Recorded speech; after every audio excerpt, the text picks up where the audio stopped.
চলে এসেছি, এবার খাসির মাংস দিয়ে ভাত খাবো। মা তাড়াতাড়ি রান্না করো, তাড়াতাড়ি রান্না করো। ভাই বস বানা যখন একটু সময় খেয়ে যাও না। না ভাই, আজ আর খাওয়ার সময় নাই, আরো মেলা বাড়িতে মাংস বিলি করতে যেতে হবে, তো আমি অন্য কোনোদিন এসে খেয়ে যাবো।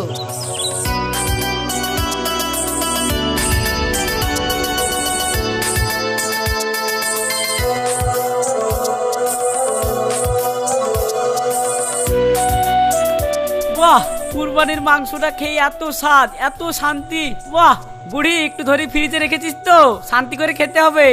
হ্যাঁ আব্বা, মেলা রেখেছি, 1 মাস ধরে খেতে পারবা, কোনো চিন্তা নাই। ও ঠিক আছে ঠিক আছে, কোনো ব্যাপার নাই। বাহ, যা হাই মাংস, হাত থেকে চর্বি একবারে ছাড়ছে না। চর্বি হবে না, তোর ভাই পাড়ার উপরে খাসি কিনে এনেছিল। নে ভাই, একটু স্প্রাইট খা। আর খাবো না। রূপা, তোমাকে বলেছিলাম বড় ভাইয়ের বাড়ি কুরবানির মাংস পাঠাতে, তুমি কি পাঠিয়েছো? ওরা ভেনো, ওদেরকে কেন মাংস দিতে যাব? আর তোমার বড় ভাই তোমার কোন কাজে লাগে? মাংস ফাংস দিতে হবে না, আমার মাদের বাড়ি মাংস পাঠাতে হবে না, ওদেরকে সব দিলে হবে। ও মাংস দিতে পারবো না। আপন ভাইকে কুরবানির মাংস না দিয়ে আমি কি করে খাবো? শুনো, ওইটা তোমার আপন ভাই, আর আমার মাটা কি পণ নাকি? বেশি বকো না, খাওয়া দাওয়া করে লাও।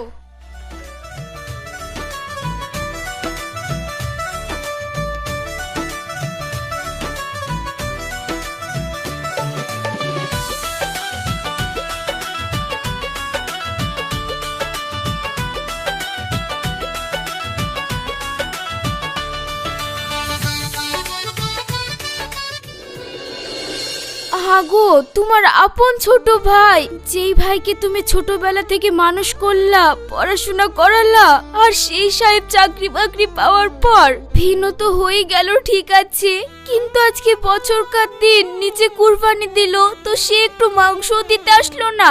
আমাদের কেন হয় নাই বললো, কিন্তু রওশন ছোট ছেলে, আজ বছরকার দিন পাশাপাশি বাড়ি, শ্বশুর শাশুড়িকে নিয়ে আনন্দ ফুর্তি করে খাচ্ছে, আমাদের কেন হয় নাই বললো? রওশনকে তো একবার খাওয়ার কথা বলতে পারতো। দেখো মা মরার সময় মাকে কথা দিয়েছিলাম যে ছোট ভাইকে দেখি রাখবো, তাই তাকে পড়াশোনা করি মানুষের মতো মানুষ করলাম। এখন যদি সে আমাকে না দেখে তাহলে আর আমি কি করব বলো? মাংস দিতে আসেনি, হয়তো আসবে, মাংস কাটাকাটি করতে গিয়ে হয়তো দেরি হয়ে গেছে। মাংস কাটাকাটি করতে দেরি হয়নি, ওইদিকে খাওয়া দাওয়া চলছে, আমি দেখে আসলাম। শ্বশুর শাশুড়ি শালাজবো শালি সবাই এসে খাওয়া দাওয়া করছে, আর তোমার বেলাতেই ভুলে গেছে, আমি বলতে গেলে তো দোষ হয়। দেখো ওদের ছেলে মানুষের মাথা এত ধরতে গেলে হয় না। তুমি তো তোমার ভাইয়ের কোনো দোষ দেখতে পাও না, তোমার এই ভালো মানুষের লেগে আজ তোমার দুর্দশা। যদি ওই ভাইকে অত পড়াশোনা না করে সংসারটার পানে একটু ধ্যান দিতা, তাহলে তো